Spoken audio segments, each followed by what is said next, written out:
I have, he has, she has, it has, you have, they have, we have. هلو معاكم مس رحمة شعبان. النهاردة إن شاء الله هناخد مع بعض verb to have. يعني إيه have؟ have means to own something. يكون معاك حاجة تمتلك. have معناه يمتلك. Okay, let's see how to build a sentence. إزاي نبني جملة أو نكون جملة. هنبتدي بالسبجكت. السبجكت ممكن يكون pronoun زي I, we, you, they, he, she, it. ممكن يكون noun زي مثلا أحمد، محمد، منى. أي اسم شخص. ممكن يكون an animal اسم حيوان the cat the dog أي حيوان. ممكن يكون اسم شيء يبقى ده السبجكت. بعدين عندي verb to have. هختار have و has بناء على السبجكت اللي عندي. لو السبجكت plural أو اسم جمع هختار have. لو السبجكت I أو you هختار have. لو السبجكت اللي عندي singular مفرد هختار has. تعالوا نشوف أمثلة. I have an egg. هنا كتبت an egg. خلي بالنا علشان egg دي singular مفرد فلازم أجيب قبلها an. طيب انت ليه يا ميس اخترتي have رغم ان اللي عندي هنا an egg دي مفردة؟ خلي بالكم يا ولاد احنا بنختار بناء على السبجكت مش الأوبجكت. السبجكت اللي عندي هنا I و I بتاخد have. I have an egg.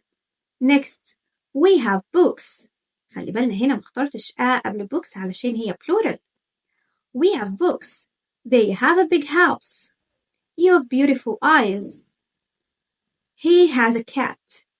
She has 2 dolls. It has a long tail. في الجمل دي كلها أنا اخترت have و has بناء على البروناون اللي كان عندي. طيب خلي بالنا إن أنا ممكن أستخدم كلمة got بعد have أو has ويكون نفس المعنى to own something إن يكون تمتلك حاجة. طب تعالوا دلوقتي مجهزين شوية أسئلة يلا بينا نحل مع بعض. Let's go. هنا أول سؤال تعالوا نشوفه. They toys.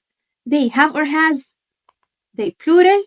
على طول have من غير ما أفكر.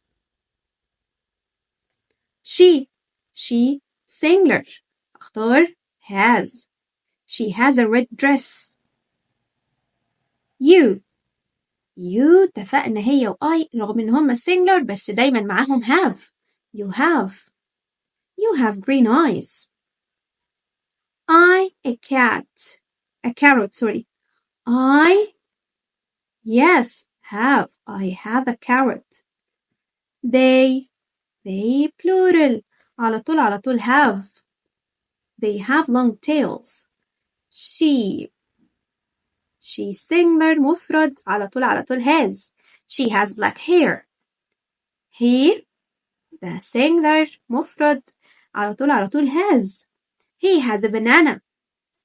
I رغم إن أنا واحد بس singular ولكن اتفقنا إن I و you يجوا معاهم have. I have a pet dog. آخر sentence هنا تعالوا نشوف. It big ears. It singular مفرد على طول has. It has big ears. We plural. We have a pizza. يبقى كده اتفقنا ان انا بختار have و has بناء على السبجكت اللي عندي. لو السبجكت singular هروح لهاز ولكن لو السبجكت ده I أو you لا احنا بنروح لهاف. طب لو السبجكت plural اسم جمع أروح لهاف.